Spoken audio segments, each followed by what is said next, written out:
into sheet music? You know what? You can have mine because I know it. I'll just look in the picker here. Well, What I thing? can work on yours. Or you can look on mine. But seriously. Wait a minute, I think I've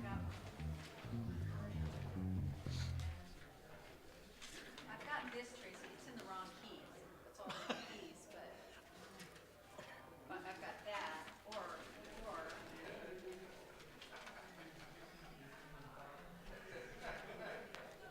Some folk like the note, some folk like the words. I'm gonna get some coffee. You are right. You are awesome. hey, handsome. Huh? Is there going to be a machine has to be You have the energy of the room. It's gonna be great. I don't want to take yours. Hey, handsome.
Going to sing The Love in Me Beholds the Love in You. And Carl and I had this at our wedding, so he doesn't remember that, but I do. So for Valentine's Day. So everybody please join with us, okay?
the light. The light in me beholds the light in you. We are one in the peace of the Lord.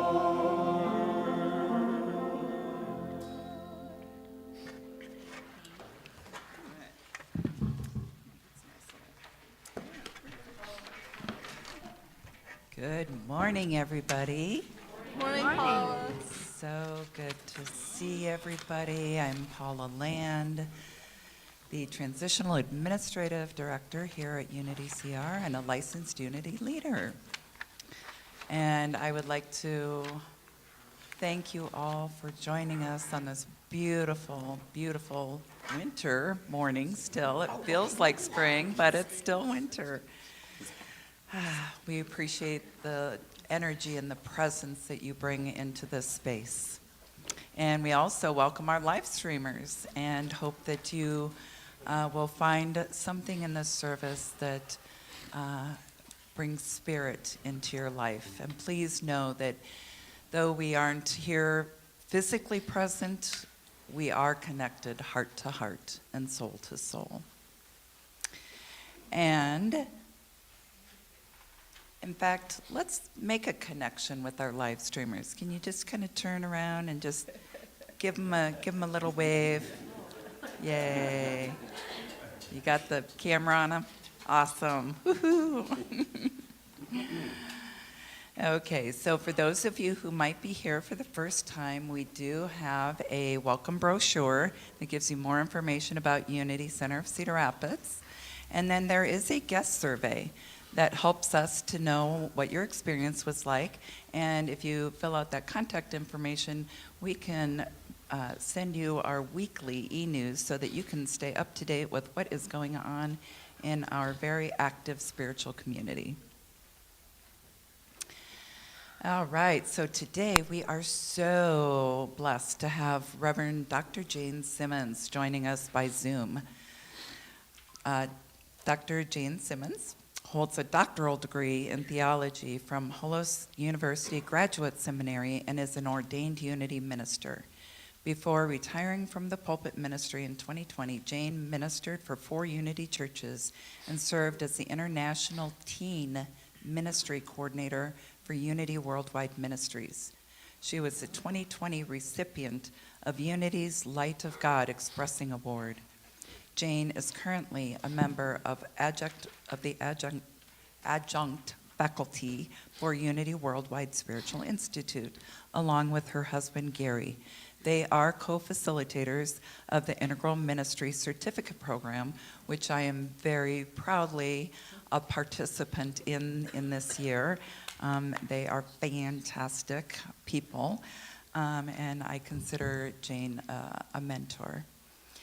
With a passion for heart-centered transformation, Jane is committed to helping bring forth a kinder, more compassionate world.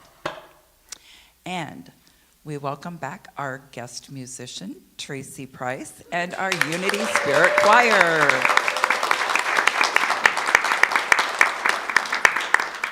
Choir and band. It's the whole thing right here. So please join for the opening song and invocation.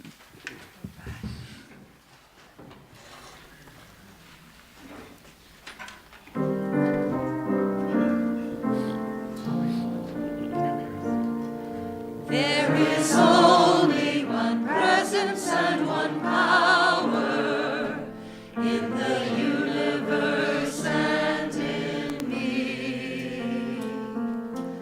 God the good, God the good, God the good omnipotent.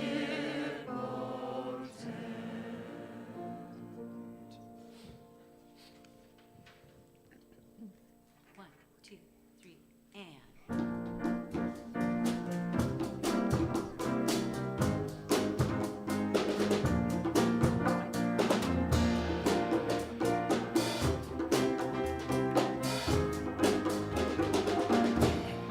I'm in the right place at the right time.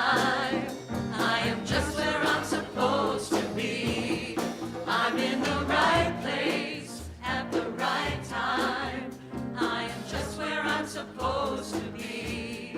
I'm in the right place at the right time. I am just where I'm supposed to be. I'm in the right place at the right time. I am just where I'm supposed to be. Oh, my soul is welcome here. Oh, my soul is welcome here. I am getting the message loud and clear. My soul is welcome here. Oh, my soul is welcome here. Oh, my soul is welcome here. I am getting the message loud and clear. My soul is welcome here.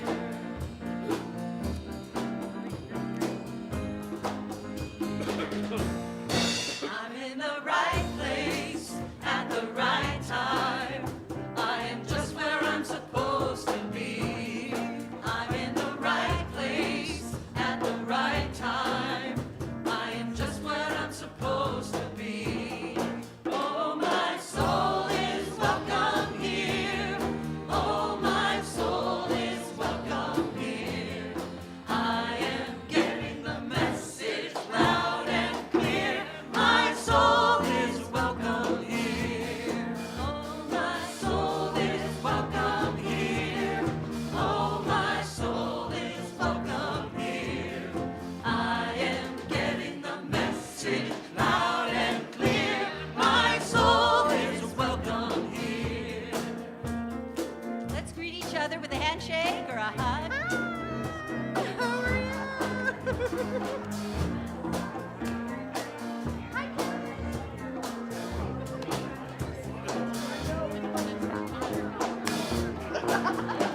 We got there. You're so precious.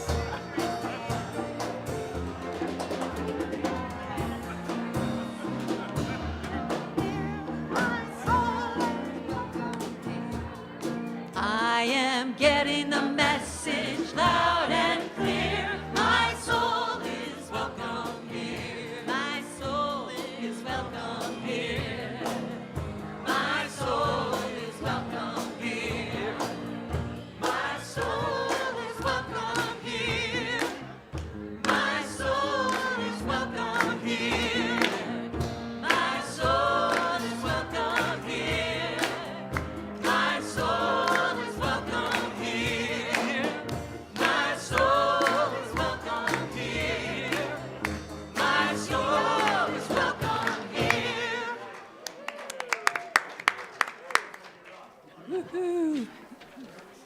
All right. Love the energy. Love the energy. Thank you. So it's time for us to let's thank our youth and family ministry teachers for being ready to receive the kiddos and have fun with them today. So let's take a minute to bless the children and their teachers as they go off to youth and family ministry. Together, we love you, we bless you, we behold the light in you. We are walking in the light, in the light, in the light. We are walking in the light of God. In the light, in the light, in the light, in the light, in the light, in the light, in the light of God.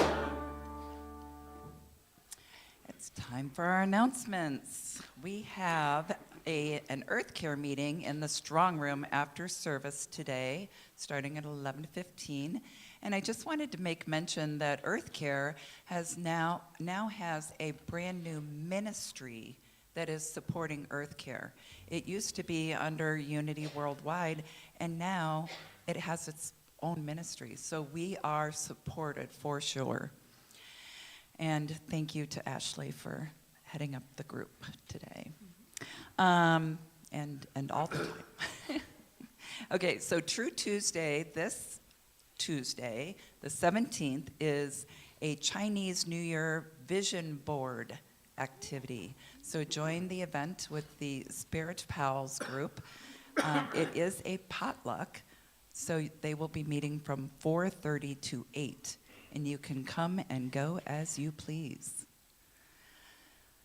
The Spirit Space book study is at 10:30 Thursday, February 19th, and it is the Spiritual Gems of Islam by Imam Jamal Rahman. Books are available in the bookstore, and that has just started, so it's not too late to join. We do have a couple of save the date items coming up. Mark your calendars for the Holistic Renewal Retreat making its comeback this year on Saturday, April 18th from 10 a.m. to 6 p.m.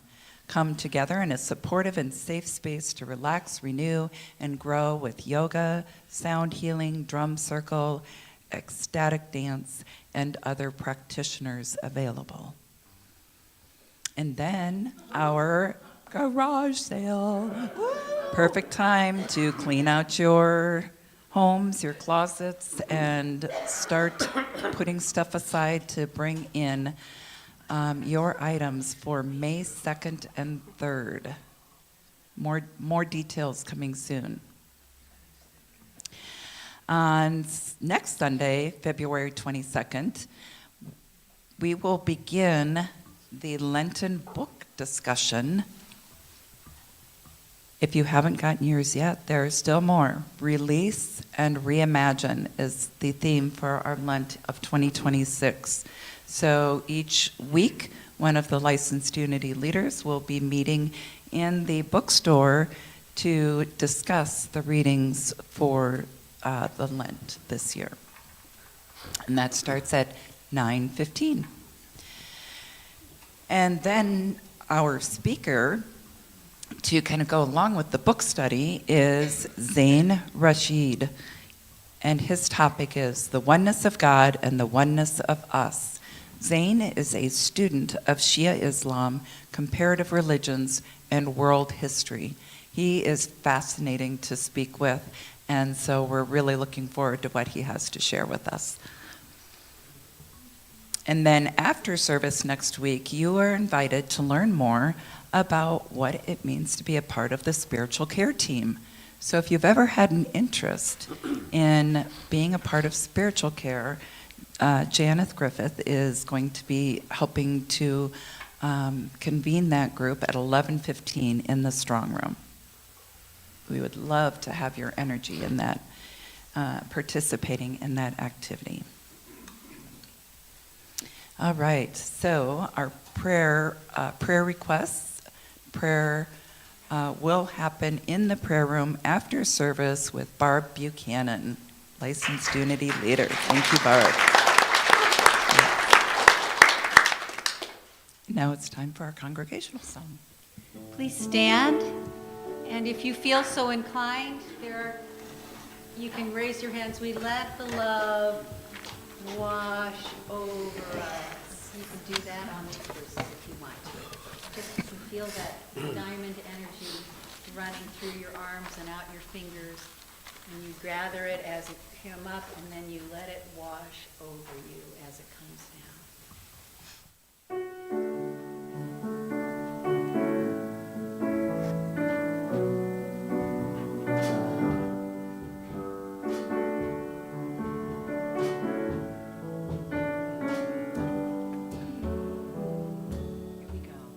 We let the love wash over us.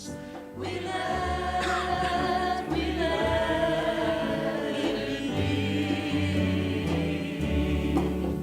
We let the love wash over us.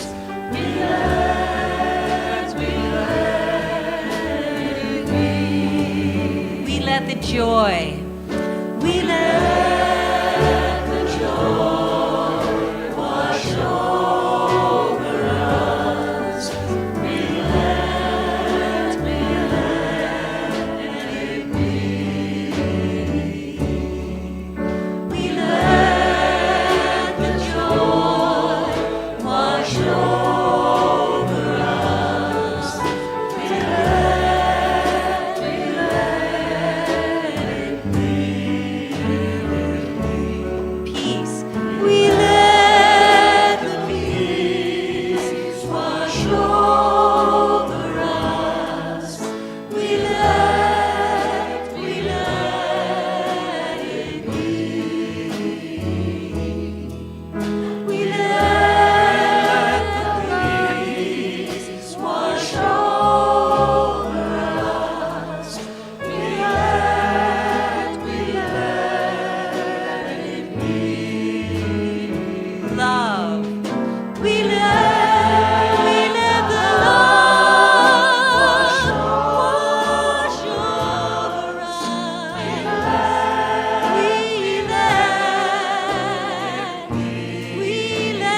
can feel that love and joy and peace. Ooh, fantastic.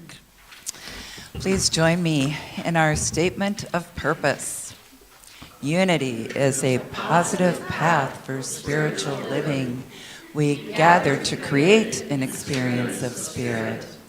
At Unity CR, we offer practical teachings that empower abundant and meaningful living.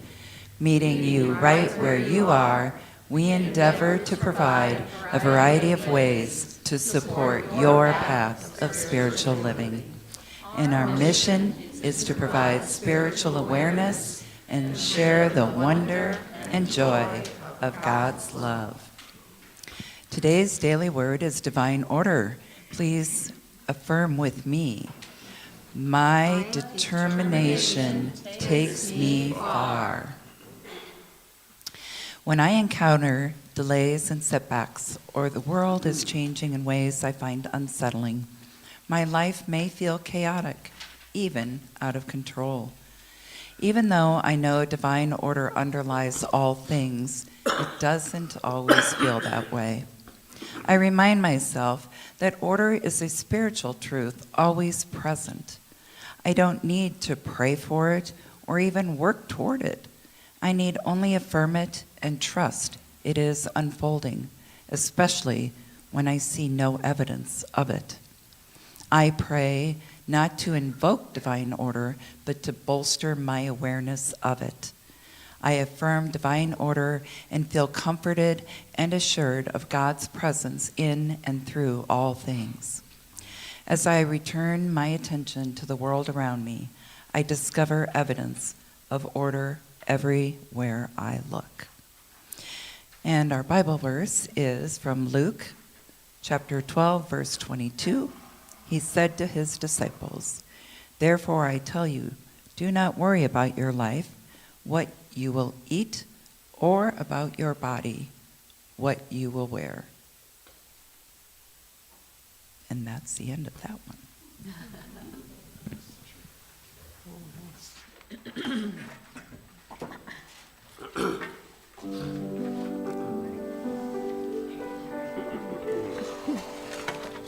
Some of you may remember when Michael Jackson wrote this song. So you may know the chorus, and the words to the chorus are up there. Please feel free to join along singing with us. Like I told the chorus this morning, it's a free-for-all. Okay, please feel free to join us on those choruses. 2, 3, 4.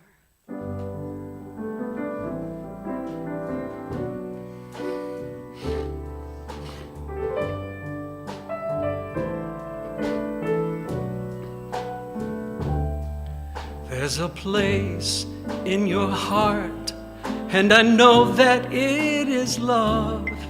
And this place could be much brighter than tomorrow. And if you really try, you'll find there's no need to cry. In this place, you'll feel there's no hurt or sorrow. There are ways to get there if you care enough for the living. Make a little space, make a better place. Heal the world, make it a better place. For you and for me and the entire human race. There are people dying if you care enough for the living. So make a better place for you and for me.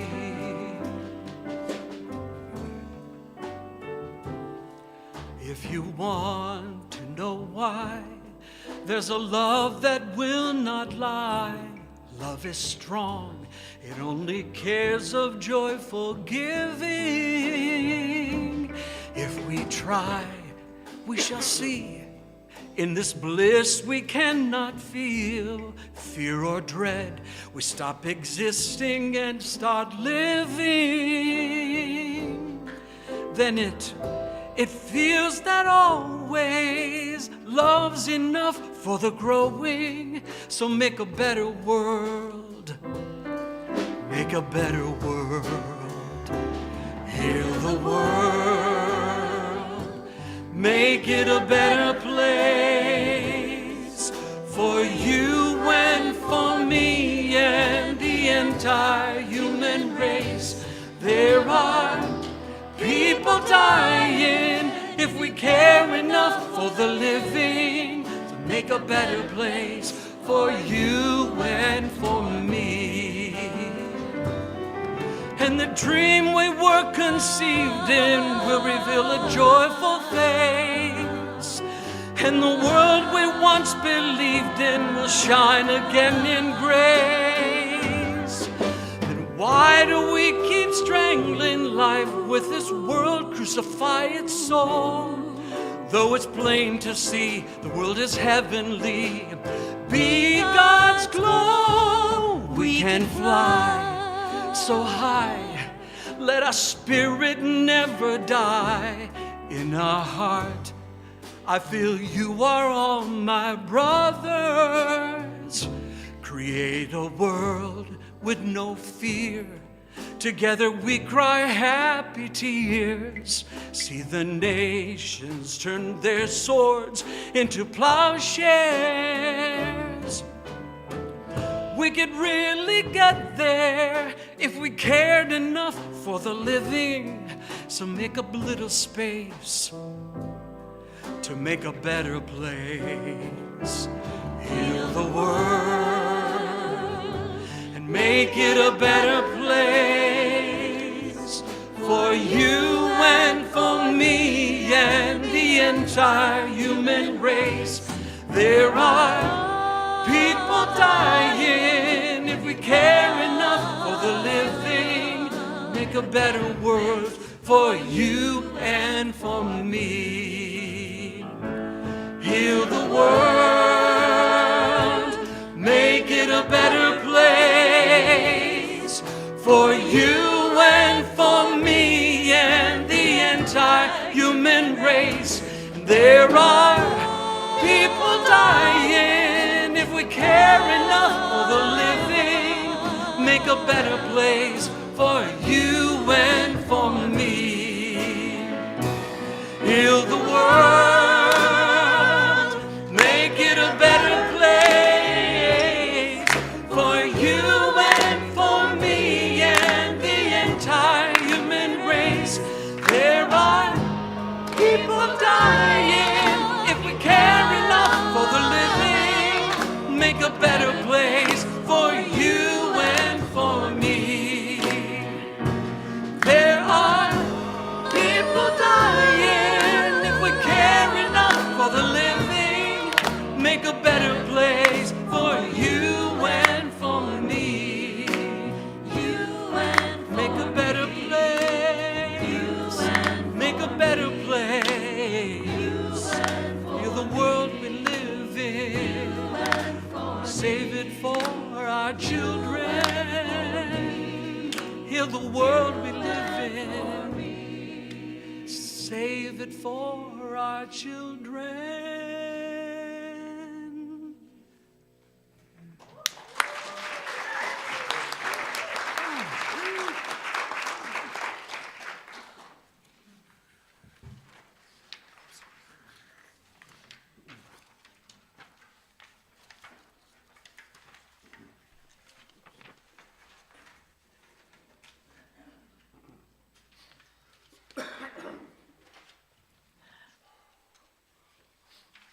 Hello, everyone. Can you all hear me? Yes. Yes? Wonderful. What a joy to be with you today on this beautiful Valentine's weekend where we're celebrating the power of love in a greater way. And I have just so enjoyed the music all morning. Thank you for blessing me with all my favorite songs. And I can't think of a better song than you chose to lead into this talk about healing the world. So I'm going to share my screen and hopefully technology's going to work just fine. There. Can you all see me? I'm still here. All right. Well, I love how we're talking about healing the world, making it a better place, that each one of us is here to be a part of that. My talk title is We Were Made for These Times, and it's inspired by a book of that name by a former Buddhist nun, Kyra Jewel Lingo. This book is a wonderful reminder that we have all we need within us to be successful, no matter what's happening in the outer world, to bring about a better place. And this is really good news for us because there is a whole lot going on. Have you noticed this? This past year for many of us has been one of fear and overwhelm, anger, outrage, hopelessness. It's all exhaustion, uncertainty, chaos. It's just all been in there. It's a scary time for more than a few of us. And yet here we are, showing up, saying yes to being the change that we want to see in the world, realizing the time is now. We're at the right time, the right place, as we were singing earlier, right? At the right place at the right time. And the reason I can state without any hesitation that we were made for these times is because in unity, we have this pesky little foundational principle, which you sang about already this morning, namely, there's one presence and one power in the universe, and that power is good. And if we really believe that, if we truly begin living that truth, embodying that truth, then, we know in our heart of hearts that nothing and no one can ever be against us. If there's only one presence, nothing and no one can be against us, even in these troubling times when appearances are telling us very much the opposite of that. When life can feel very much like it's against us, that's the time for us to stand firm and stay rooted in the principle that there's one presence and one power. And out of that foundational principle, of course, come the other four. We have 5 unity principles that we teach. If there's only one presence and one power, then each one of us must be a part of that presence, must be included in that presence. We are divine beings having a human experience in the physical world. We are all interconnected. As Dr. Martin Luther King puts it so eloquently, we are caught in an inescapable network of mutuality. I just love that. Tied in a single garment of destiny, and what affects one affects all. So important for us to really get that. The next principle is the good news, bad news, kind of that the thoughts we are routinely thinking, the beliefs that we are holding, whether consciously or unconsciously, are affecting how we are experiencing life. It becomes the view through which we see our lives and live our lives. How I view the world determines what I'm experiencing with whatever's going on. The fourth principle is that we have some spiritual tools and spiritual practices that we want to use that can help us to awaken to these truths, that there's only one presence, that we are each a part of that presence, that we are divine beings in a physical world. But the fifth is, well, we have to use those tools if we want transformation. I mean, we can talk about them, we can study them, have classes on them. I love doing all that. The rubber meets the road in our spiritual journey when we put these into practice. And if we want to see change, if we want to see transformation, we have to do that. So the fact that we believe these foundational principles tells me something important. We can change our lives. We have the ability to do so. And beyond our personal lives, we actually have the ability, the potential to transform our world by living these principles. Every single one of us can make a difference right where we find ourselves if we fully embody these transformative principles. Because here's the thing, Spirit does extraordinary work through ordinary, everyday people who are willing to say yes in these uncertain times. And when we do, we're held by a divine power, divine strength that is far greater than whatever it is we are dealing with. There is a mighty power within us that can lift us, that can carry us, that can sustain us throughout all of the craziness, all the chaos. We were made for these times. Now, this is not the first time we've received a message like this. If you remember, the Jungian psychoanalyst Clarissa Pinkola Estes wrote a beautiful essay more than 2 decades ago entitled Don't Lose Hope. We were made for these times. It's an essay that is well worth the read. If you want to Google it, you'll find the entire thing. I'm going to just read a few lines of it. And as you hear them, see where they land for you. And she begins by saying, my friends, do not lose heart. Do not lose heart. Ours is a time of almost daily righteous rage over the latest degradations of what matters most to civilized visionary people. The luster, she says, the hubris some have aspired to, while endorsing acts so heinous against children, elders, everyday people, the poor, the unguarded, the helpless, is breathtaking. Yet, she says, I urge you to please not spend your spirit dry by bewailing those difficult times. Especially do not lose hope. Most particularly, she says, because the fact is we were made for these times. For years, we have been learning, practicing, been in training for, and just waiting to meet on this exact plane of engagement. So this is not a new message for us. But you know what? It bears repeating in today's world. Although it was written over 20 years ago, it couldn't be more relevant or timely for us today, in my thoughts. So we've been learning and practicing these spiritual principles, haven't we? For how long? And I truly believe that by activating and embodying them at a deeper source, they can help us through these dark times.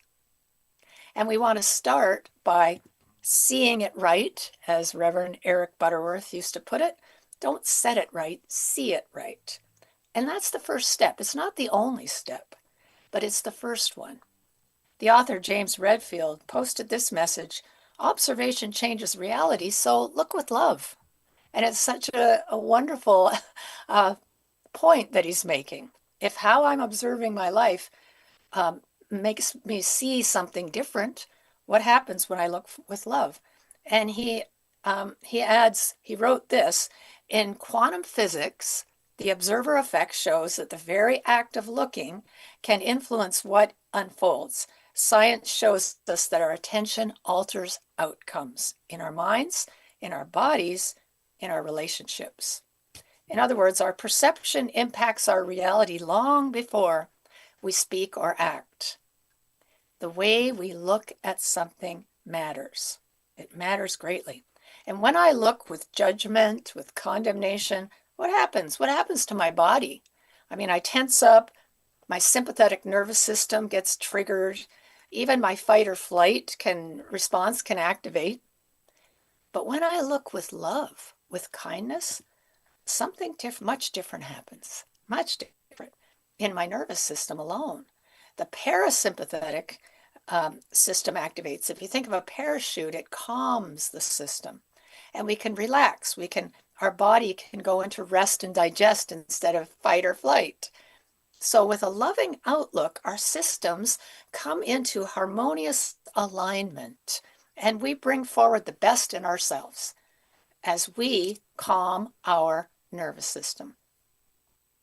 And guess what that does? It calls forth the best in others around us because they're positively impacted by the peace, by the harmony that we are radiating from our own body. You know, this effect has been scientifically measured, that radiating this coherent electromagnetic signal that happens from the heart when we feel love, when we feel connection with people, when we feel gratitude, helps to create more coherence in the world. You see, this is how it works. So looking at the heart, at the world, I mean, with a grateful heart can help to bring this about. So as always, with outer transformation, where do we have to start? We have to start within ourselves. Look at the world with compassionate eyes, but also looking at ourselves with compassionate eyes, see? And we need to practice this every single day.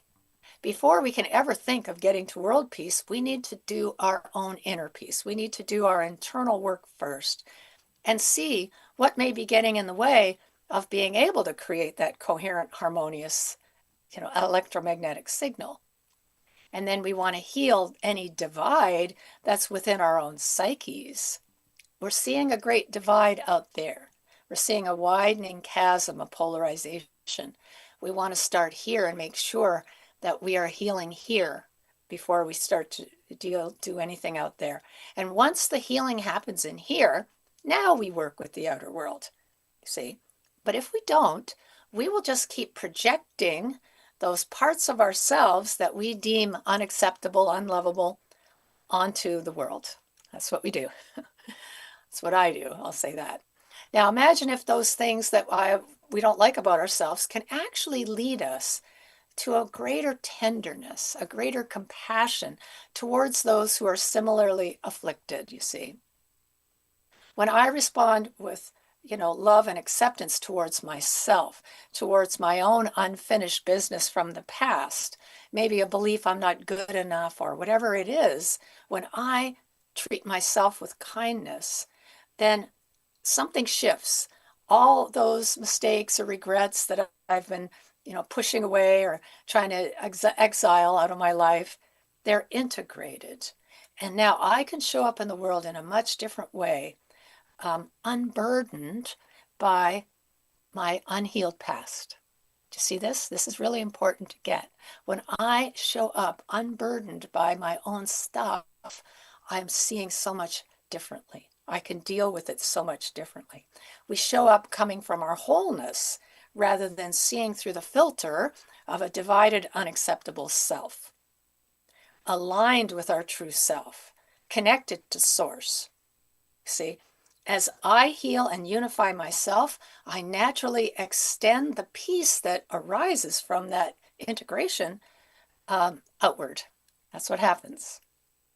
And we contribute to the creation of an enlightened planetary civilization as we do this work, as we get our bloated nothingness out of the way. This is without a doubt one of my favorite Emerson quotes of all times. Take our bloated nothingness out of the way of the divine circuits, because something different can come forth. Do you remember the story from the book of John where it's recorded that Jesus has a woman brought to him who is accused of being caught in adultery? It always amazed me that she was dragged there alone, but that's a whole other story we won't get into today. And Jesus utters those famous words, "Let him who is without sin cast the first stone." This is such a brilliant response, you see. What a buzzkill for all that righteous indignation that's going on. Throws a wet blanket over the whole thing. And everybody drops their stone, walks away, probably muttering under their breath, or as they put it in the scriptures, murmuring. The Israelites murmured. Byron Katie has done some amazing work on what we do if we're judging, if we're doing a lot of judging of others. She has people write down their judgments and then turn them around. And she asks, who would you be without that story running the show? You see, if I am harshly judging another and I turn it around, look within myself, find the correlation there. Now, the process doesn't end there with self-judgment. I don't take that judgment and turn it into self-condemnation. No, I find it here, but I forgive it here. See, this is a really important piece. I forgive it here. And when that happens, I now see that other person with different eyes, perhaps as a fellow human being who is screwing up royally, just like I sometimes do. See? Now, why does this work? Because when I see it in another and I judge it so harshly, it's usually because I'm hiding it from myself. You see, projection is how the ego protects itself. See, when we pick up those stones, that is classic egoic methodology. However, when I start to use the outer world as a mirror of what I need to forgive within myself, wow, now I can shift to feeling love, kindness, compassion towards myself, and whatever's happening becomes a portal unto my own awakening. It becomes a catalyst to growing and expanding into a greater expression of who I am and who I've come here to be. When I put down that inner stone, something new can come forth. Now, Jesus asks the woman where her accusers are, and she says they've gone. And then I find his next words that are recorded to be so profound. I take them to heart. What did he say? Neither do I condemn thee. The Christ never condemns. Christ consciousness that lives within us never condemns. And then he adds, go off, go and sin no more, off with you now. Powerful, powerful words. So when I meet somebody who's behaving in a way that is harmful or inappropriate, but I'm seeing them through the eyes of love, something extraordinary happens. You see, when I meet another's heart with compassion and empathy, these threads of separation between us begin to dissolve. Something new can come forth as we meet the unlovable with love. It'll turn enemies into teachers for us. Now, we may still say no to the behavior, of course, but we do it from our wholeness rather than our ego. So let me be clear, being made for these times does not mean that we are meant to accept injustice in some way. We don't become doormats. We don't accept cruelty or despair as normal. Love does not mean naively ignoring cruelty. And forgiveness is not condoning. It's not endorsing harmful behavior. Acceptance doesn't mean complacency, not in any way, or resignation. Rather, it's an acknowledgement and a recognition of what's unfolding without the internal baggage, you see. It's seeing it right. It's seeing clearly without imposing my projection upon it. And this is not easy work. I mean, you may have noticed this.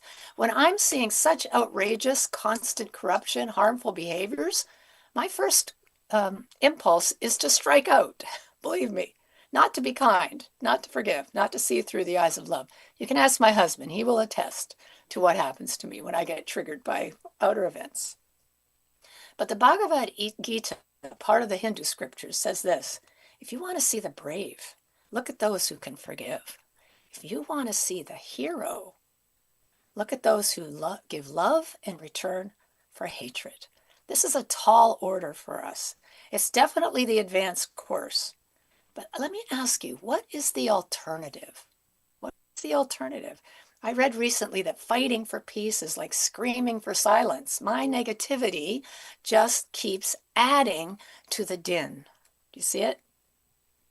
So if I find myself judging another, to heal that polarization, I need to see it right. I need to see them as human beings making the same mistakes that I have done and drop the stone, and then do the inner work, forgiveness work, before I take action to stop whatever's going on or to say no to it. And what happens when that person I'm judging happens to be me? Anybody, you can raise your hands here. I can see everyone. Anyone judge themselves ever? Anybody? It's kind of, I learned how to do that at a very young age, how to judge myself. I sure didn't learn how to love myself. That was an acquired skill. So, but we do the same thing. Instead of self-judgment, self-condemnation, I give myself the gift of compassion, acceptance, kindness. I drop the internal stone. Can you feel the difference? Because this does make a difference. It really makes a difference. Whenever I find myself condemning, judging, beating myself up for past mistakes or regrets or words or actions I wish I could change, this is the time for me to pause and remember that the presence of spirit within me, the Christ consciousness, does not condemn. You see, the ego condemns. The divine self never does. It loves lavishly. It heals, it blesses. Neither do I condemn thee. Really, feel the beauty, the gentleness, the mercy of those souls, of those words, and the souls too, I guess. As another Buddhist nun, Pema Chodron, says, we need to stop identifying with the ego's weakness, start shifting our allegiance to the truth of who we are. I love that. Shift your allegiance to the truth of who you are. So we need to begin learning how to discern between those two voices, you know. The ego condemns. The soul says, you are deeply loved. And you made a mistake. Now be about your business. Learn from it. Don't repeat it. Use it. Use it to change, to transform, to grow, evolve into who you've come here to be. Learn from it. You see, a child will not grow and learn in an unsafe environment. The same can be said about our own inner environment. If I'm always beating myself up, am I going to learn anything? The correct response is no. No, because all my energy will go to defensive strategies that's trying to keep me safe from my own internal onslaught. Things like numbness, projection, denial. It takes a lot of energy to keep those exiled parts of ourselves out of our conscious awareness. And all those tactics are defensive strategies originating from an internal unsafe environment. So let me ask you, how safe is it to walk through the neighborhood of your mind? Now, it takes work to shift this around, but I'm here to tell you that it can be done. It needs to be done. And I speak as a seasoned self-condemnation expert. I'm here to tell you, if we don't do this, we will just continue projecting what we don't want to see within ourselves out onto the world.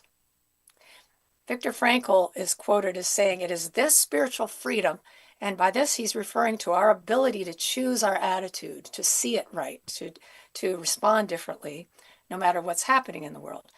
It is this spiritual freedom that makes life meaningful and purposeful. And here's the thing, it cannot be taken from us, ever. It can't be removed. It's innate. It's one of our powers.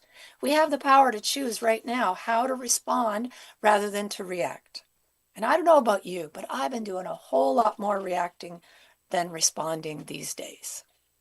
I dread watching the nightly news these days, and I will often listen to soothing music with headphones while my husband watches it, because I know how triggering it can be for me to watch that. Maybe you have felt this way, that my desire to be informed is really messing with my sanity, you know. So this book helped me to remember how to deal with that triggered self. See, it's so important for us in this day and age. And the author, with her Buddhist background, shares many breathing mindfulness techniques from her tradition in this book. But one of them that I really have adopted is to simply acknowledge what you're feeling and then stay present to the emotion. Allow it to take its course. So she suggests if you feel angry, as soon as you notice anger arising, you say, breathing in, I notice I'm angry. Breathing out, I'm here for my anger. We stay with it. Breathing in, I notice I'm feeling shame. Breathing out, I'm here for my shame. Thich Nhat Hanh adds another step to this, which is when you're staying present to whatever's happening, that you hold it like you would a baby who needs comfort. But however we do it, the practice is to continue mindfully breathing and staying with the feeling until it dissipates. I mean, did you know that emotions have a 90-second lifespan? As long as we let them rise, crest, and fall, that is. If we shut them down, or if we attach a story to them, they just live on indefinitely until we allow them safe passage. And I believe this. Our culture's inability to manage these internal emotions and to do this inner shadow work is the very reason that we are seeing so much negativity in the world, because we're all unconsciously projecting our stuff onto each other. But the truth is, the universe is for us, not against us. We have to keep remembering that. As a New Thought leader, Ernest Holmes, reminds us, we have to consistently know this, even when the outer appearance is telling us something differently. When we learn how to use whatever is happening in the world for our own awakening, holding to the truth that life is for me, that life is for me, then Whatever's happening becomes our greatest ally. That is why we were made for these times. More wisdom from Pema Chodron. Times are difficult globally. Awakening is no longer a luxury, she says, or an ideal. It's becoming critical. And she adds, we don't need to add more depression, more discouragement, more anger to what's already here. She adds that it's becoming essential that we learn how to relate sanely to these difficult times. The earth, she says, seems to be beseeching us to connect with joy. I love that we sang the song, Let Joy Wash Over Me. That's our work. Connect with that joy. Discover our innermost essence. That, she says, is the best way that we can benefit others. To be joy in action, to be love in action. Connect with that joy that lives within you and discover your innermost essence. It's joy that doesn't have to be, it needs to be claimed. That will save the world.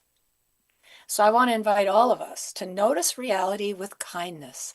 Watch how life responds. Try a softer gaze, a kinder interpretation. Embrace whatever's arising with compassion and acceptance, and especially do that for yourself. See yourself and the world through eyes of forgiveness. When we make even a tiny shift in how we view ourselves in the world, it matters. This is a universal message. By embracing love as the unifying force, we heal not only the division within ourselves, but we contribute to the healing of the greater division in the world. Do not underestimate the power of compassion and forgiveness. This moment is recruiting us. Maybe we be wise enough to listen. May we be brave enough to believe that our present actually matters, that what we're doing matters. And above all, may we be bold enough to act. And so I'd like to take some time into meditation here. Have us take a breath together. So I'm going to invite all of us to just settle into our seats and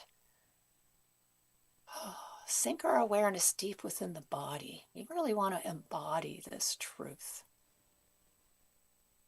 If you notice what it feels like on the soles of your feet. Are they planted on the floor? Are you feeling grounded, connected?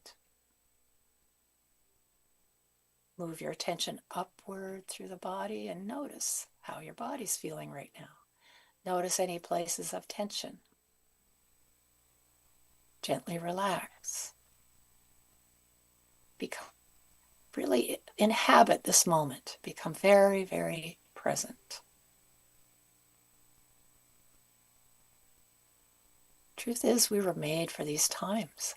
Every single one of us here to be the one to make the difference, wherever we find ourselves. In our relationships, our families, our spiritual community, beyond to the greater community. So let's take a breath together.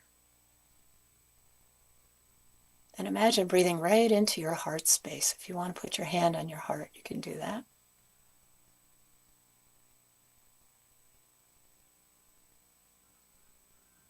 And now bring into your awareness someone or something that you deeply appreciate. It can be a beloved person in your life. It can be a cherished pet or a warm memory. Choose someone or something that activates a feeling of gratitude. And let that feeling warm your heart.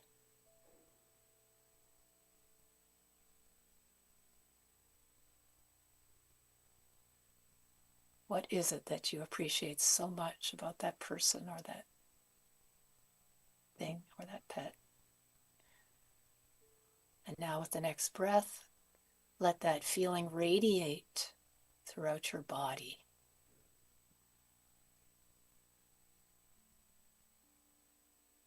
Feel every cell alive, invigorated by this healing vibration of appreciation. It's a higher vibration.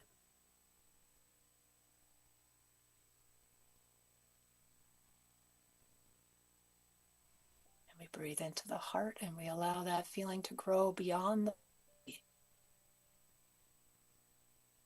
as we come into alignment with this healing vibration.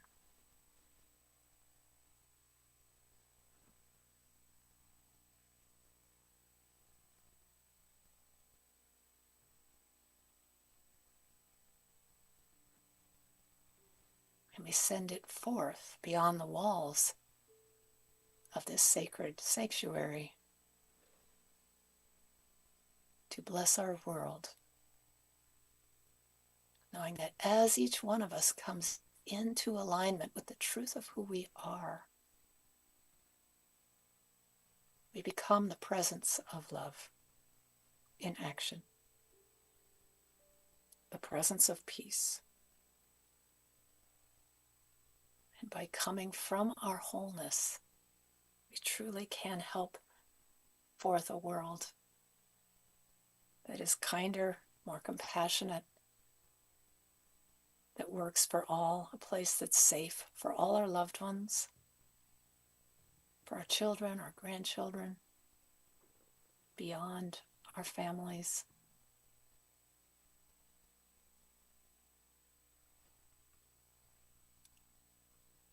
Who you are matters.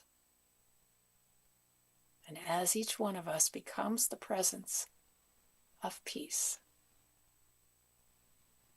we begin to bring forth a world that works for all.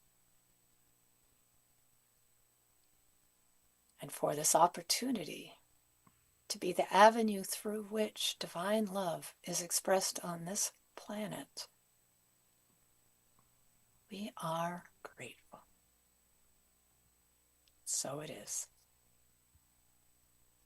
Amen.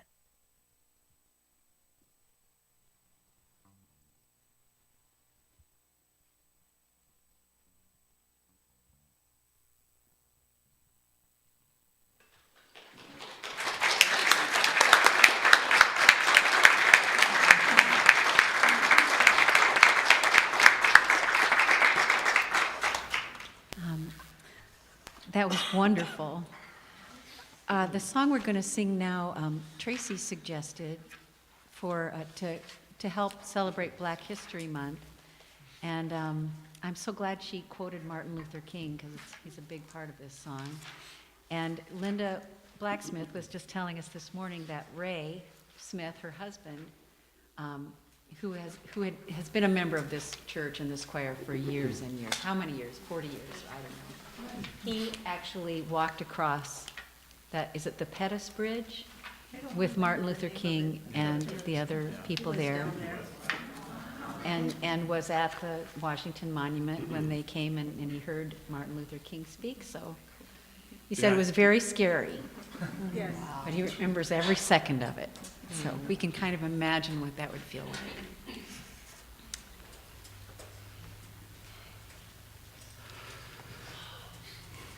Ready?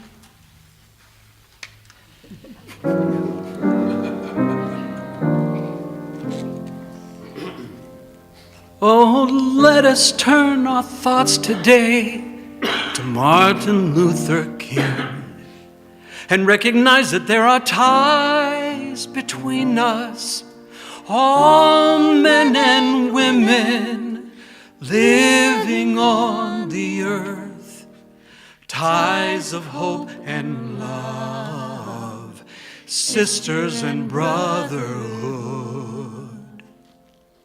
We are bound together in our desire to see the world become a place in which our children can grow free and strong. We are bound together by the task that stands before us and the road that lies ahead. We are bound, and we are bound.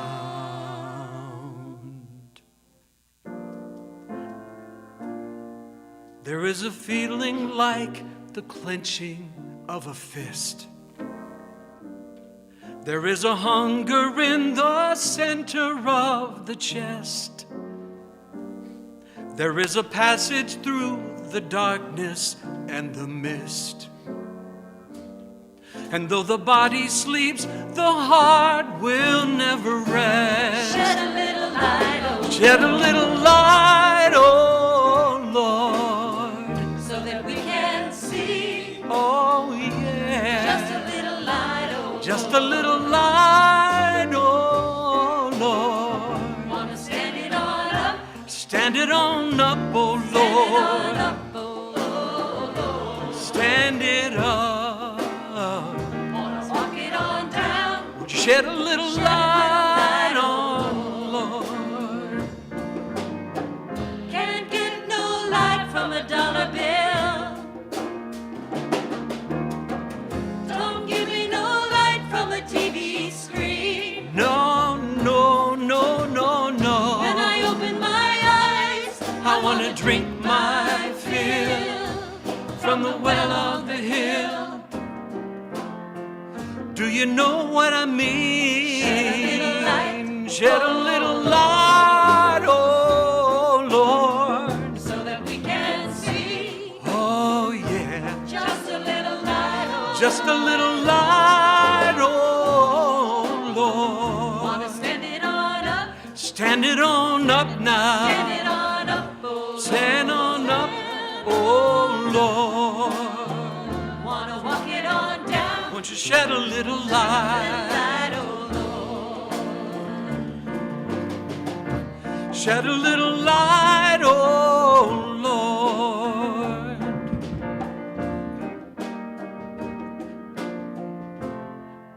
There's a feeling like the clenching of a fist. There's a hunger in the center of the chest. There's a passage through the darkness and the mist. And though the body sleeps, the heart will never rest. So let us turn our thoughts today to Martin Luther King and recognize that there are ties between us, all men and women living on the earth, ties of hope and love, sister and brotherhood.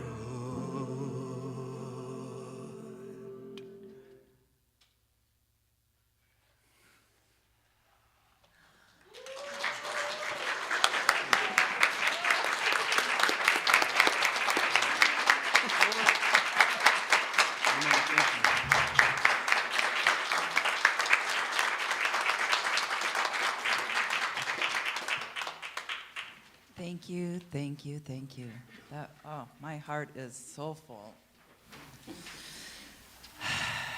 And thank you to Jane Simmons for her thought-provoking and wonderful talk.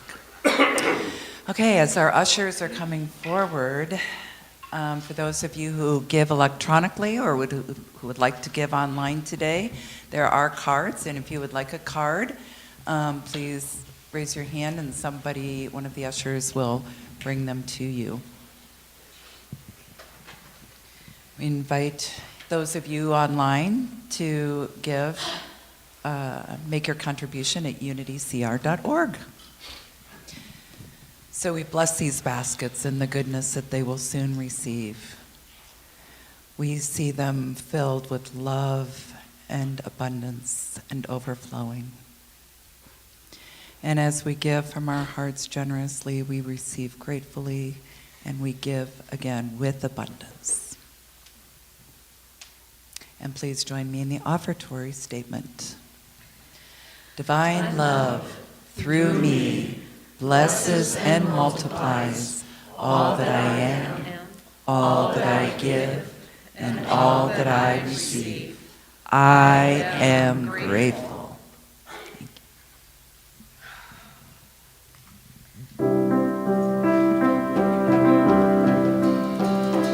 I am so blessed, I am so blessed, I am so grateful for all that I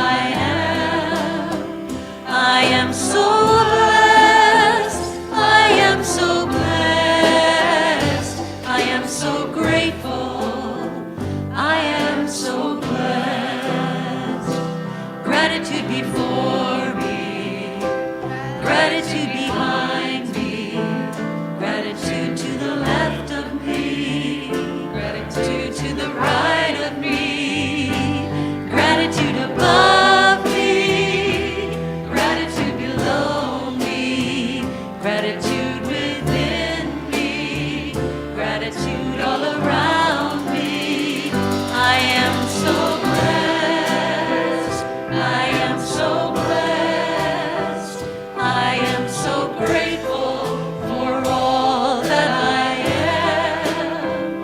I am so blessed, I am so blessed, I am so grateful, I am so blessed, I am so grateful, I am so blessed.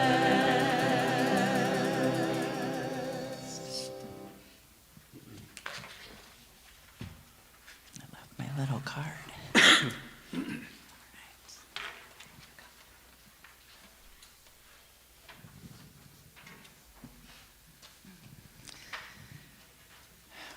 So we bless our offerings. Freely we give and gratefully we receive. We dedicate and consecrate these gifts, tithes, and offerings to the will, the work, and the way of the Spirit as it expresses itself through this ministry of love and service. And we bless our prayer attentions. We surround these members of our spiritual community who have made their prayer requests known.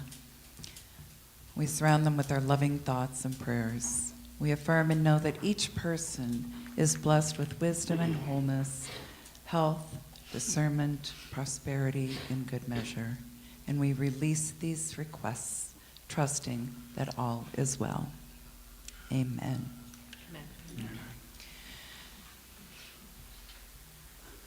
And then after service, a reminder for Earth Care meeting in the strong room. And Oh, okay, it's over to me. it's Angela. Yes, today is, Chance. there, I know there are a lot of great people who have birthdays in February, and Angela's 50th birthday is today.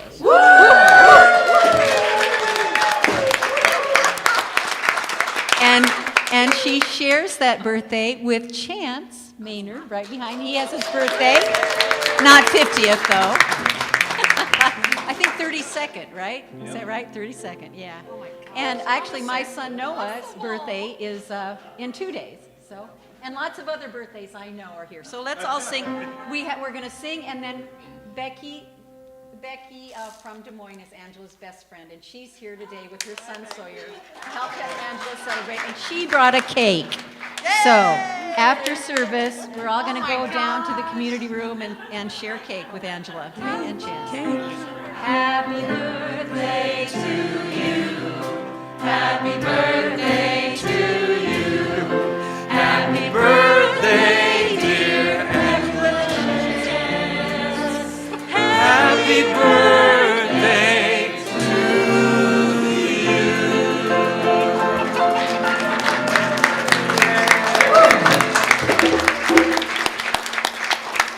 Let's all stand and sing the peace song together. And then we have a special Valentine's song right after the peace song, so you might want to join us with that too.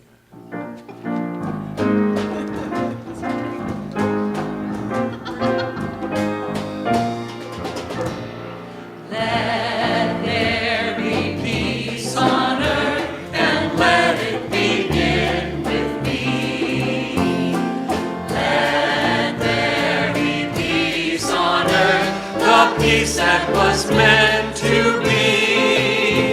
With God as creator, family all are we. Let us walk with each other in perfect harmony. Let peace begin with me. Let this be the moment now. With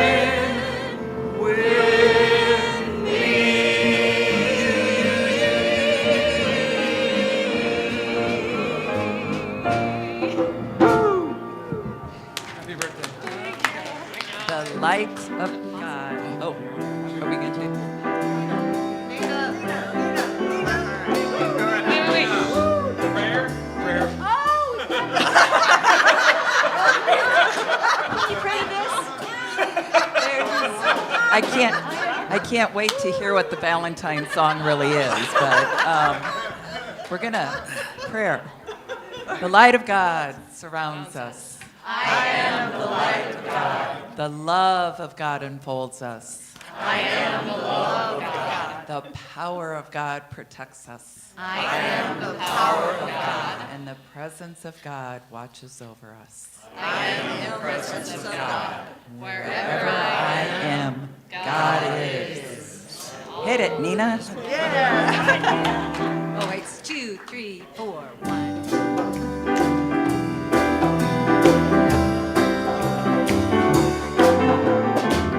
One more time.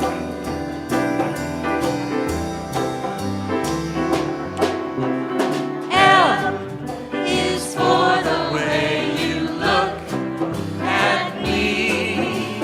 O is for the only one I see. T is very, very extraordinary. E is even more than anyone that you adore and love. Is all that I can give to you. Love is more than just a game for two. Two in love can make it. Two in love can Take make my it. heart. Take my Please heart, don't but break it. please don't break it. Love was made for me and you. Let's do that one more time. L. L is for the way you look at me. O.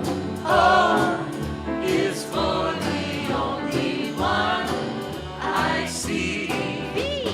B is very, very extraordinary. E is even more than anyone that you adore. Love is all that I Is all can that I can give to you. give. Love is more than just a game for Love is more than just a game. two. Two in love can make it. Two in love. Take my heart, and please Take don't my break heart, it. but please don't break it. Love was made for me and